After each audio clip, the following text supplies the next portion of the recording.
गुरुर्ब्रह्मा गुरुर्विष्णू गुरुर्देवो महेश्वरः गुरु साक्षात् परब्रह्म तस्मै श्री गुरवे नमः। शंकरं शंकराचार्यं केशवं बादरायणं सूत्रभाष्यकृतो वन्दे भगवन्तौ पुनः। विचार सागर रहस्य तरंग 6वा हेडिंग 5वी स्वप्न पदार्थ अंतरीच कल्पित असल्याविषयी शंका व समाधानपूर्वक सिद्धी। श्रीगुरु म्हणतात स्वप्नस्थ पदार्थाची कंठगत पुरितत नाडीमध्ये उत्पत्ती होते असं वेदामध्ये सांगितलेलं आहे। मांडुक्य उपनिषदामध्ये असं सांगितलं आहे। हे झालं होतं का ना? पाप नंबर 7च्या वरची शंका 5 नंबर आहे। नाही, 7 नंबर 7 पर्यंत झालं का? 7च्या वरची शंका स्वप्नातील पदार्थ माताजी सामोरे 6वा हेडिंग झालं होतं। हो पूर्ण झालं 7 त्याच्या खालची शंका घ्यायची।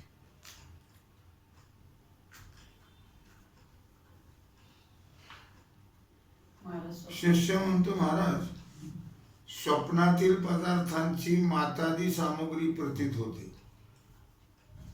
श्रीगुरु म्हणतात होते पण ती माता पिता आणि पुत्र यांची एका क्षणी उत्पत्ती होते योगपत्र।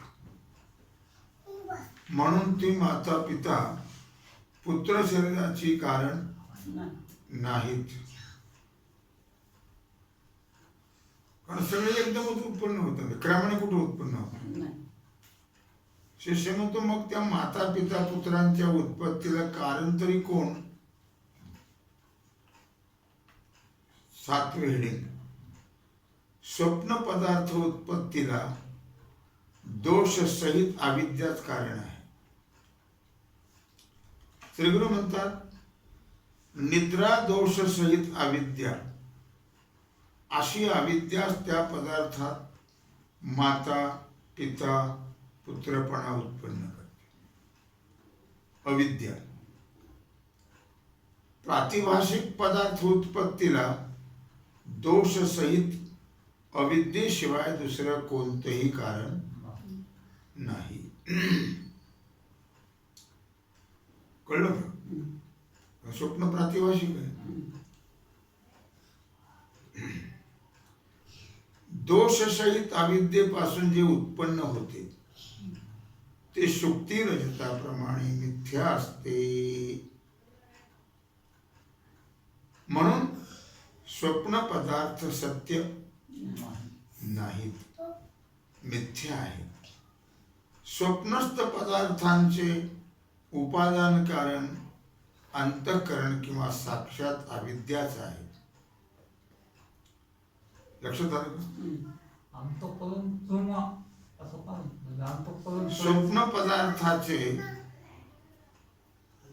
बरं का उपादान कारण अंतःकरण किंवा साक्षात अविद्याच आहे।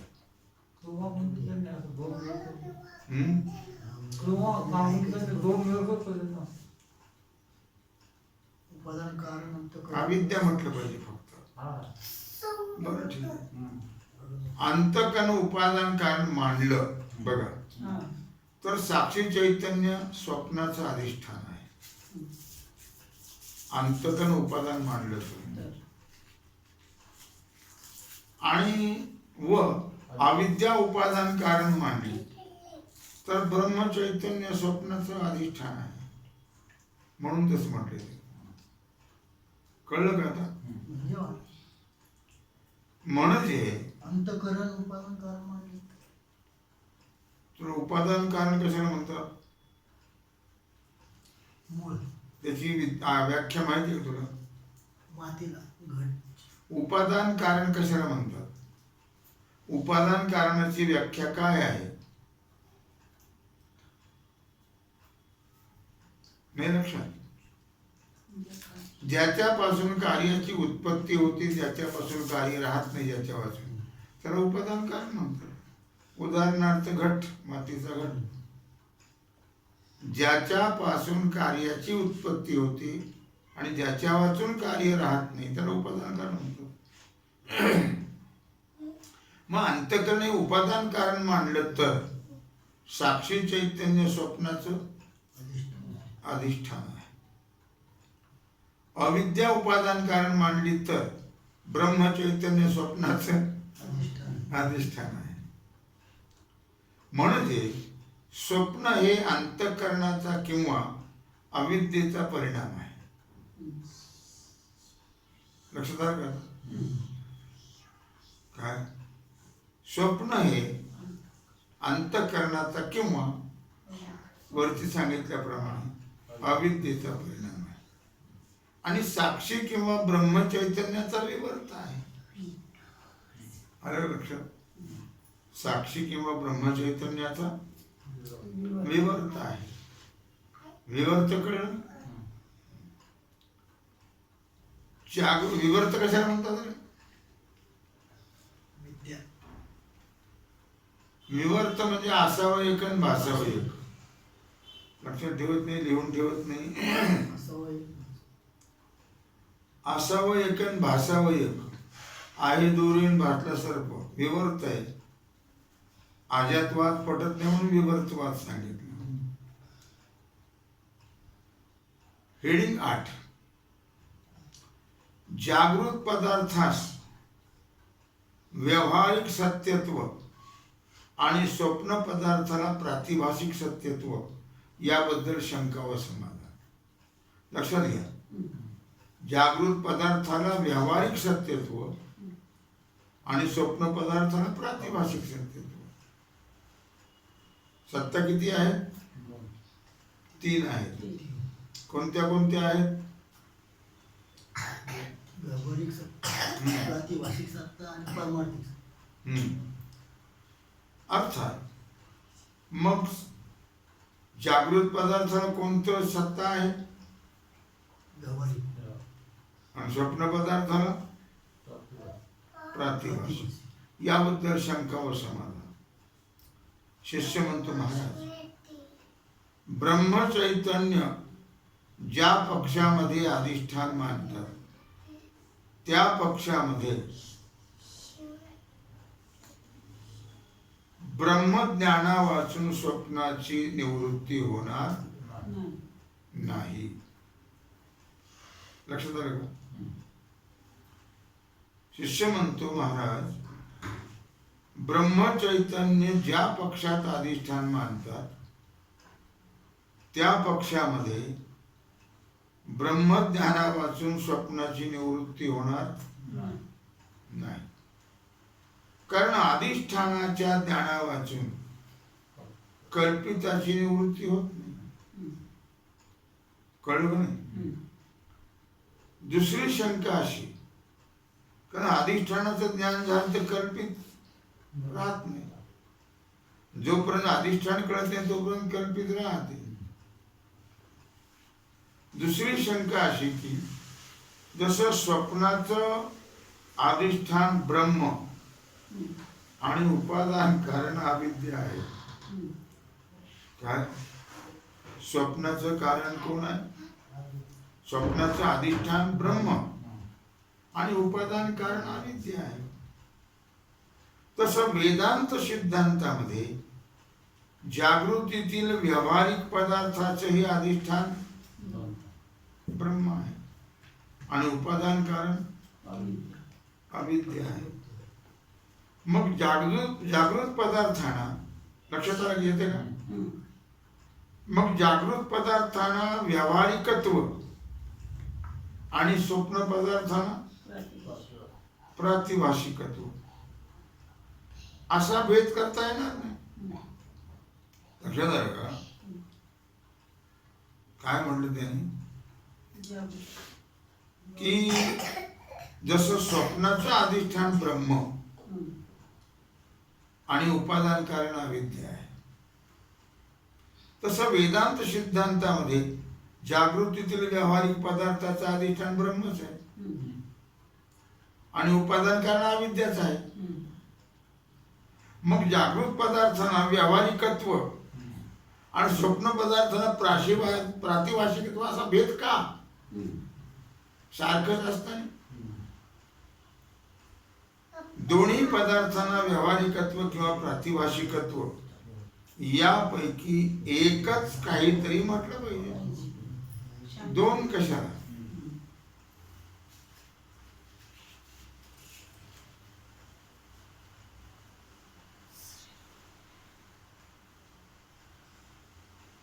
श्रीगुरु म्हणतात ख्याती निरूपणामध्ये निवृत्ती दोन प्रकारची सांगितली. लक्षात येते का? त्यात पहिली कारणसहित कार्याची विनाशरूप आत्यंतिक निवृत्ती. ही स्वप्नाची जागृतीमध्ये ब्रह्मज्ञाना वाचून घडणार नाही, हे खरं आहे. परंतु दंडाधिकांच्या प्रहराने घटाधिक कार्याची उपादान कारण जी मृत्तिका, तीत लयरूप जी दुसरी निवृत्ती, ती स्वप्नाचा जो निद्रादोष त्यांच्या नाशाने किंवा स्वप्नाच्या विरोधी जी जागृती, तिच्या उत्पत्तीने अविद्येमध्ये ब्रह्मज्ञाना वाचून संभवते. लक्षात येते काय म्हटलं त्याने? श्रीगुरु काय म्हणताय की पूर्वी ख्याती निरूपणामध्ये निवृत्ती दोन प्रकारची सांगितली. त्यात पहिली सांगितली कारणसह कार्याची विनाशरूप आत्यंतिक निवृत्ती. ही स्वप्नाची जागृतीमध्ये ब्रह्मज्ञानावाचून घडणारी ही खरी आहे, घडणारी आहे, घडणारी नाही आहे ब्रह्मज्ञानावाचून. परंतु दंडाधिकांच्या प्रहराने घटादी कार्याची उपादान कारण जी मृत्तिका, तिच्यामध्ये लयरूप जी दुसरी निवृत्ती, लयरूप कळते ना, ती स्वप्नाचा हेतू जो निद्रा दोष, त्याच्या नाशाने किंवा स्वप्नाच्या विरोधी जी जागृती, तिच्या उत्पत्तीने अविद्येमध्ये ब्रह्मज्ञाना वाचून संभवते. लक्षात आलं का? तिथे कशाला ब्रह्मज्ञान पाहिजे? आता जागृत व स्वप्न या दोन्ही अवस्थातील पदार्थाची समान सत्ता झाली पाहिजे. होईल का? अशी दुसरी शंका केली होती, तिचं समाधान सांगितलं. पद्धत जरी सारखीच असली तरी सत्ता भेद राहणारच. जागृत देहादी पदार्थ दोषरहित अनादि अविद्येपासून उत्पन्न होतात. जागृत देहादी पदार्थ दोषरहित अनादि अविद्येपासून उत्पन्न होतात आणि स्वप्न पदार्थ निद्रा दोष सहित अविद्येपासून उत्पन्न होतात. याचा कारणामुळे जागृत पदार्थास व्यावहारिकत्व आणि स्वप्न पदार्थास प्रातिभाषिकत्व असा भेद केलेला आहे. कशामुळे? कारणामुळे. निष्कारण नाही. भेद जो केला ते कारणामुळे केला, निष्कारण नाही केला.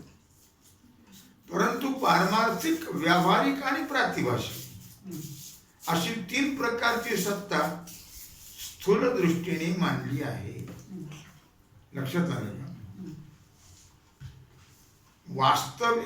वास्तविक विचार केला तर चैतन्याची पारमार्थिक सत्ता आणि जागृत स्वप्न या दोन्ही अवस्थेची अवस्थेतील पदार्थाची प्रातिभाषिक सत्ता मांडणंच योग्य आहे आलं लक्षामध्ये?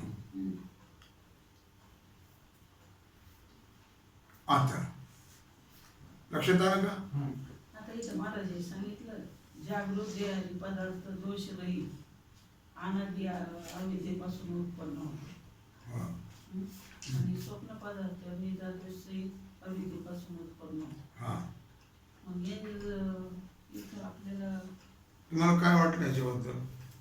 मला असं वाटायला लागलं की जागृत आणि स्वप्न हे दोन्ही पण दोष रहित. तुम्ही विचार करा, हं, जागृत देहादी पदार्थ हं, दोषरहित अनादि अविद्येपासून उत्पन्न होतात, शब्द लक्षात घ्या. आणि स्वप्न पदार्थ निद्रा दोष सहित हं, अविद्येपासून उत्पन्न होतात. हा. एक निद्रा दोष सहित आणि एक दोष रहित, सहित. हं, हा फरक आहे त्याच्यात. आलं लक्षात? हं, आता जीवसृष्टीचा सुख दुःखास जीवसृष्टीच कारण आहे. 9वे हेडिंग. शिष्य म्हणतो, महाराज वेदांत परिभाषा पंचदशी इत्यादी ग्रंथकारांनी 3 प्रकारची सत्ता सांगितलेली आहे. त्या देहादी पदार्थ रूप सृष्टी 2 प्रकारची आहे. ईश्वर रचित ती ब्रह्मा बाह्य आहे आणि जीवरचित मनोमय आत आहे. कळते ना? मग ईश्वर रचित सृष्टी ही प्रमाता प्रमाणाची विषय आहे. ईश्वर रचित आणि मनोमय देहादिक सृष्टी ही साक्षी भाष्य आहे. मनोमय आणि आंतर मनोमय देहादिक ते जीवाला सुख दुःख हेतू आहे. आंतर मनोमय देहादिक ते जीवाला सुख दुःखाला कारण आहे. लक्षात येते का? मनोमय सृष्टी तर सुख दुःखाला कारण आहे. खरी गोष्ट, मनच सुख दुःखाला कारण आहे. काय?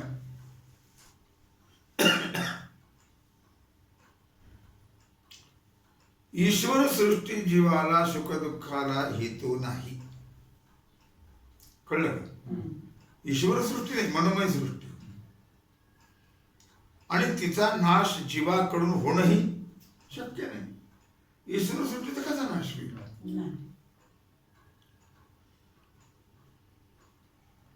मनोमय सृष्टीची निवृत्तीच मुमुक्षुला अपेक्षित आहे.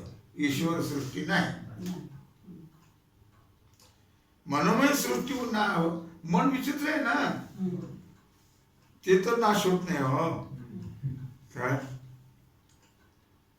तेव्हा ईश्वर निर्मित सृष्टीच्या निवृत्तीची अपेक्षाही नाही,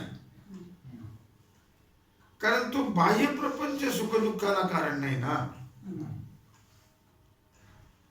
याला उदाहरण 2 ग्रस्ताचे पुत्र बघा. सूक्ष्म आहे का? द्रव्य प्राप्ती करता देशांतरात गेले. ईश्वर सृष्टी सुख दुःखाला कारण नाही, मनोमय सृष्टी कशी कारण आहे त्याच्याकरता हे दृष्टांत आहे. नंतर एकाचा पुत्र मरण पावला आणि एकाचा पुत्र ऐश्वर्य संपन्न होऊन त्याने आपल्या पित्याला आपल्या ऐश्वर्य प्राप्तीची आणि दुसऱ्या ग्रस्तास त्याच्या मरणाची बातमी पाठवली. आता बातमी सांगणारा माणूस दुष्ट होता. त्याने जिवंत पुत्राच्या पित्याला तुझा पुत्र मरण पावला आणि मृत पुत्राच्या पित्याला तुझा पुत्र निरोगी आहे, ऐश्वर्य संपन्न आहे, लवकरच तुम्हाला भेटायला येईल असं सांगितलं. ते ऐकून जिवंत पुत्राच्या पित्याला फार दुःख, कारण मनोमय गेला. ईश्वर रचित आहे. आणि मृतपुत्राच्या पित्याला फार आनंद झाला, कारण मनोमय आहे, ईश्वर सृष्टीतला गेला. पण देशांतरामध्ये ईश्वर रचित पुत्र जिवंत असतानाही मनोमय पुत्र मरण पावला म्हणून जिवंत पुत्राच्या पित्याला फार दुःख झालं. परंतु ईश्वरचे जिवंत पुत्राचं सुख झालं नाही. नाही. तसं दुसऱ्याला ईश्वराचे पुत्र मेला असून त्याचं दुःख झालं नाही. मनोमय पुत्र जिवंत होता म्हणून त्याचं सुख झालं. कळलं नाही? म्हणून जीवसृष्टीच सुख दुःखाला कारण आहे. ईश्वर सृष्टी सुख दुःखाला कारण नाही.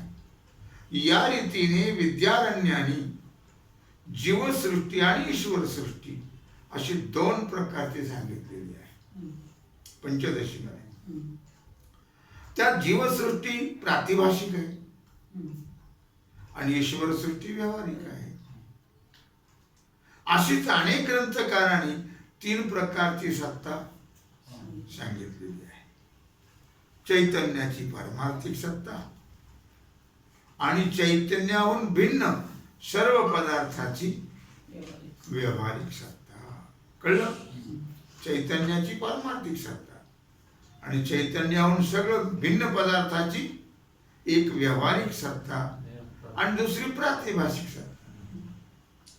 सृष्टीच्या आदिकाली ईश्वर संकल्पाने उत्पन्न झालेले दोषरहित केवळ अविद्येचे कार्य पंचभूते आणि भूतकार्य यांची व्यावहारिक सत्ता आहे. पंचमहाभूते आणि त्यांचे कार्य यांची व्यावहारिक सत्ता. आणि निद्रेचे किंवा मंद अंधकारादी दोषयुक्त अविद्येचे कार्य स्वप्न आणि रज्जू सर्पादी यांची प्रातिभाषिक सत्ता आहे. लक्षात येते का? बहुतेक ग्रंथकारांनी तीन सत्ता मांडलेल्या आहेत आणि तीनच सत्ता का असू नयेत अशी शंका केलेली आहे. असे केले असता आपण विचारदृष्ट्या पारमार्थिक आणि प्रातिभाषिक या दोनच सत्ता आहेत खरं तर. पण कळण्याकरता तिसरी सत्ता मांडलेली आहे व्यावहारिक. असं सांगितलं. ते कोणत्या दृष्टीने सांगितलं? काय केवढी मोठी शंका आहे. आता लक्षात घ्या. 10 हेडिंग. तीन प्रकारच्या सत्ता मांडण्यास कारण व त्याचं फल. श्रीगुरु म्हणतात परमात्म्या व्यतिरिक्त सर्व पदार्थाची एकच प्रातिभाषिक सत्ता असली तरी व्यवहारात घटादी पदार्थात सत्य मानतात आणि स्वप्न सुक्ती रजतादी पदार्थाला मिथ्या मानतात. या लोकसमजुतीचा स्वीकार करून पुष्कळ ग्रंथकारांनी तीन सत्ता मांडलेल्या आहेत. लोकसमजुतीचा स्वीकार करून त्यांचा उपयोग स्वप्नात दृष्टांत करून जागृतीतील पदार्थ मिथ्या ठरवण्यास होतो. जसं स्वप्न पदार्थ मिथ्या आहे तसे जागृतीतले पदार्थ मिथ्याच आहे. सत्य कोण? काहीच नाही. म्हणून कोणाचे मायबाप कोणाचे गणगोत. स्वप्न दृष्टांत आणि जागृती मिथ्या झाली असता चैतन्या व्यतिरिक्त सर्व जागृत स्वप्न पदार्थाची एकच प्रातिभाषिक सत्ता राहते. या अभिप्रायाने आम्ही चैतन्याची पारमार्थिक सत्ता आणि चैतन्य भिन्न सर्व पदार्थांची प्रातिभाषिक सत्ता अशा दोनच सत्ता सांगितलेल्या आहेत. पण कळत नाही ना, म्हणून ती तिसरी मानावी लागली. जागृती आणि स्वप्न यात यत्किंचित सुद्धा विलक्षणता नाही. जशीच जागृत स्वप्न तशीच जागृती आहे. शिष्य म्हणतो महाराज जागृत पदार्थांची आणि स्वप्न पदार्थाची मुळीच विलक्षणता नाही. हे कसं काय? श्रीगुरु म्हटले काही हरकत नाही, तुला यात वेगळेपणा कसा आहे हे तुला उद्या सांगेल. तेव्हा झालेली सेवा भगवत चरणी समर्पित करून राहिलेला जो सेवेचा भाग आहे तो आपण उद्या पाहू. श्री ज्ञानदेव